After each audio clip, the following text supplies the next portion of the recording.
I don't feel like men should be the one ruling over the world. I don't think that humans, that man, really. I would not call it rule. The things that we do to nature, I would not say that we are the kings of the animals, of the pigs and sheep and goats, the camels and kangaroos and cheetahs and tigers and lions and cats and dogs. I would not say that we are kings of them, that we rule them. I think that we should live beside them, live peacefully with them. And when it comes to the grasses, the shrubs, the flowers, the canyons, the mountains, the rivers, the lakes, the forests, the skies and the trees, the birds and the bushes. I already said birds. No, I didn't say birds earlier. I think that we treat them horribly. How many forests a year are cut down, chopped straight down, and broken for human purposes, to build a mall, to build a house, to build a store?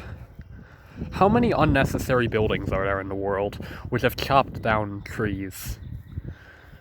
Entire forests broken just to put, let's say, a bar or a mall.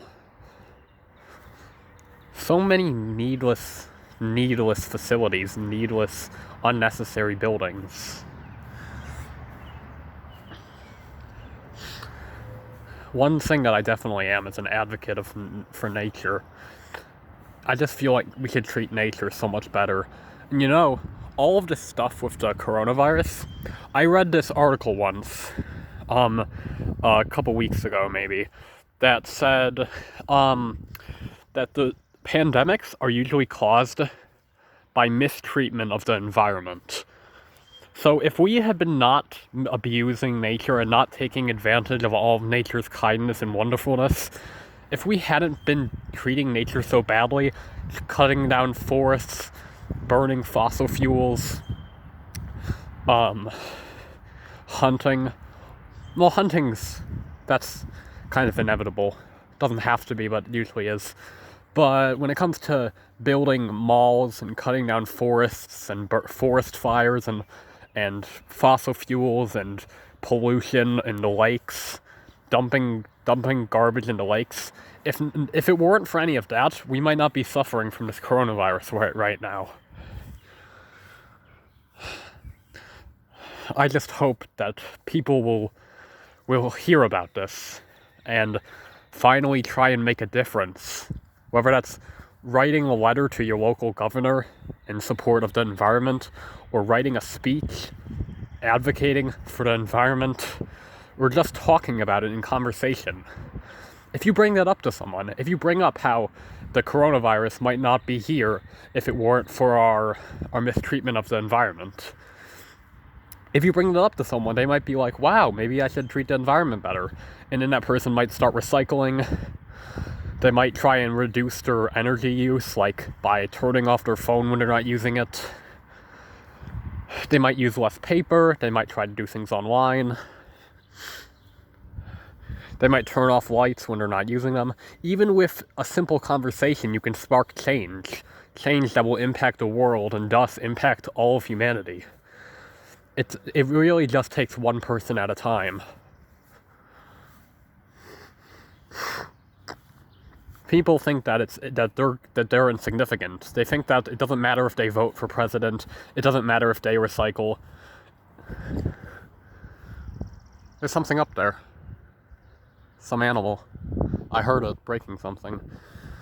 But the thing is, if everyone thinks that, if everyone thinks they're insignificant, then no one votes. And then it has a difference. And if nobody recycles, it has a huge difference. So every little person, every single person is important. Never forget that. In some ways we may be insignificant, but in other ways we are significant beyond measure.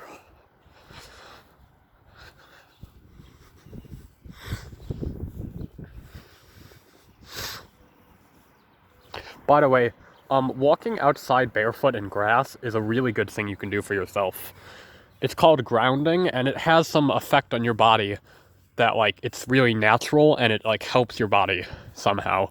I don't know quite how, but it's good for your health to walk barefoot on grass. And the barefoot part's important. That's the thing I'm talking about. I'm just gonna get inside and I'm gonna wash my feet off once I do.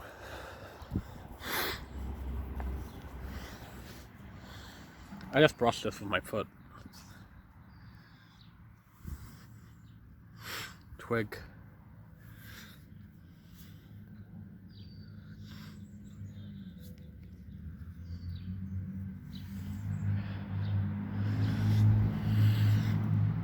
I really want to inspire people to have conversations about the world and the world's problems, because lots of the times we don't think about it, and if the coronavirus weren't affecting us, how much less we would care about it.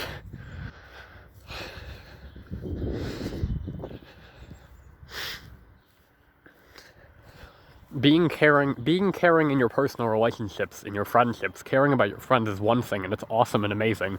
Caring about the environment is a very good extension of that. Caring about others, caring about people you don't even know, caring about trees. Look at that. I care about that. I care about that tree.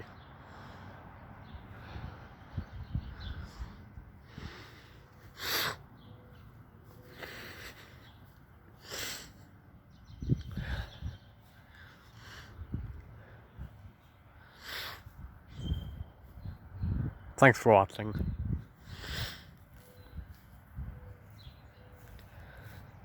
So remember, bring it up to someone. Bring up nature. Bring up the coronavirus.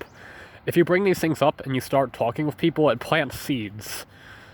That's kind of what conversation can do sometimes, and what speaking can do. It can plant seeds of change in people's minds. And when those seeds are what's the word? Road? No, it's like seep.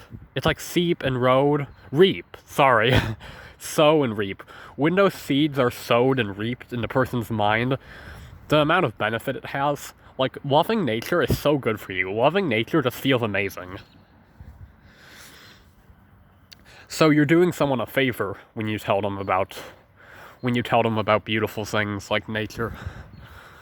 Important parts of the world. I hope that I've done that for some of you out there. Thanks for watching.